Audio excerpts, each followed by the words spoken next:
नमस्कार दोस्तों, स्वागत है आपका कैपिटल नाउ में, जहां हम बात करते हैं फाइनेंस और इन्वेस्टमेंट की। आज हम बात करेंगे इनकम टैक्स रिटर्न्स के बारे में और कैसे आप अपने टैक्स सेविंग्स को मैक्सिमाइज कर सकते हैं। फिस्कल ईयर 2024 से 25 अभी शुरू हुआ है और ज्यादातर कर्मचारियों को अपने टैक्स डिक्लेरेशंस सबमिट करने होंगे एम्प्लॉयर पेरोल पोर्टल्स पर। तो चलिए शुरू करते हैं। हर साल की तरह यह एक एनुअल एक्सरसाइज है, लेकिन अगर ध्यान से किया जाए तो यह आपके इंडिविजुअल टैक्स आउटगो को ऑप्टिमाइज करने में बहुत मददगार हो सकता है। आज हम देखेंगे कुछ महत्वपूर्ण पॉइंट्स जो आपको अपने टैक्स बर्डन को कम करने में मदद करेंगे। नंबर 1, सही टैक्स रेजीम चुनें। पहला पॉइंट है, सही टैक्स रेजीम चुनें। 2023 से सिंपलीफाइड टैक्स रेजीम को सभी कर्मचारियों के लिए डिफॉल्ट ऑप्शन बना दिया गया है, जब तक कर्मचारी specifically regular tax regime select न करें। सिंपलीफाइड टैक्स रेजीम कर्मचारियों को टैक्स एडवांटेज देती है, लेकिन HRA, LTA, चैप्टर 6A जैसी डिडक्शंस और एक्सेम्पशंस को इग्नोर करती है। इसलिए कर्मचारियों को अपने पर्सनल फैक्ट्स और फ्यूचर प्लान्स के बेस पर केयरफुली इवैल्यूएट करना चाहिए कि कौन सा रेजीम उनके लिए ज्यादा एडवांटेजियस है। नंबर 2, चैप्टर 6A के तहत डिडक्शन। दूसरा पॉइंट है, चैप्टर 6A के तहत डिडक्शन। चैप्टर 6A कर्मचारियों को विभिन्न एवेन्यूज ऑफर करता है टैक्सेज कम करने के लिए अगर अप्रूव्ड एक्सपेंडिचर या इन्वेस्टमेंट किया गया हो। सेक्शन 80C एक डिडक्शन ऑफर करता है अप टू 1.5 लाख रुपए अगर कर्मचारी PPF में पैसा डिपॉजिट करता है, लाइफ इंश्योरेंस प्रीमियम पे करता है या टैक्स सेविंग फिक्स्ड डिपॉजिट्स में इन्वेस्ट करता है। लेकिन इन्वेस्ट करते वक्त आपको अपने प्रोविडेंट फंड के कंट्रीब्यूशन को कंसिडर करना चाहिए, क्योंकि यह भी 80C के तहत एलिजिबल है।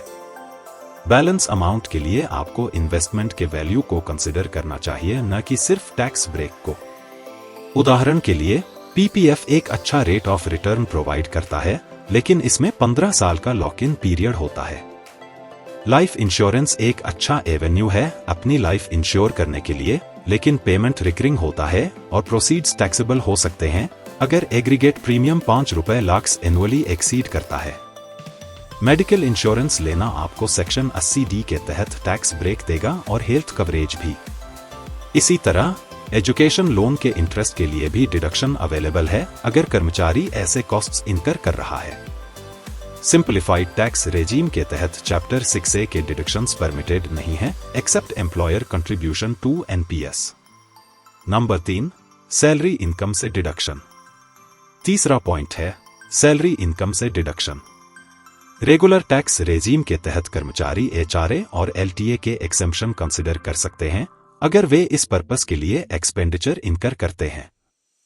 Car provision, chauffeur salary reimbursement, telephone और इंटरनेट एक्सपेंसेस कुछ और उदाहरण हैं। कर्मचारियों को सभी required documentary proof accurately collect और सबमिट करनी चाहिए एम्प्लॉयर को टाइम पर, ताकि ये डिडक्शंस एम्प्लॉयर के लिए टैक्स विथहोल्डिंग में कंसिडर हों और फॉर्म 16 का पार्ट बने। यह क्रिटिकल है क्योंकि डायरेक्टली टैक्स रिटर्न में क्लेम्ड डिडक्शंस टैक्स अथॉरिटीज द्वारा मिन्यूटली स्क्रूटिनाइज होती है। फाइनेंस मिनिस्टर ने पिछले कुछ सालों में टैक्स पेयर्स को सिंपलीफाइड टैक्स रेजीम अडॉप्ट करने के लिए एनकरेज किया है, लेकिन इनकम टैक्स एक्ट में कुछ डिडक्शंस और एक्सेम्पशंस अभी भी अवेलेबल हैं जो टैक्स पेयर्स के टैक्स बर्डन को रिड्यूस कर सकती हैं। हमें इन्हें वाइजली यूज करना चाहिए और अवेलेबल प्रोविजंस का मैक्सिमम बेनिफिट लेना चाहिए। तो दोस्तों, यह था हमारा आज का एपिसोड इनकम टैक्स रिटर्न्स पर। अगर आपको यह वीडियो पसंद आई हो तो कृपया लाइक करें, शेयर करें और हमारे चैनल कैपिटल नाउ को सब्सक्राइब करें। कमेंट करके बताएं कि आपको और किस टॉपिक्स पर वीडियो चाहिए। मिलते हैं अगले वीडियो में। तब तक के लिए हैप्पी इन्वेस्टिंग।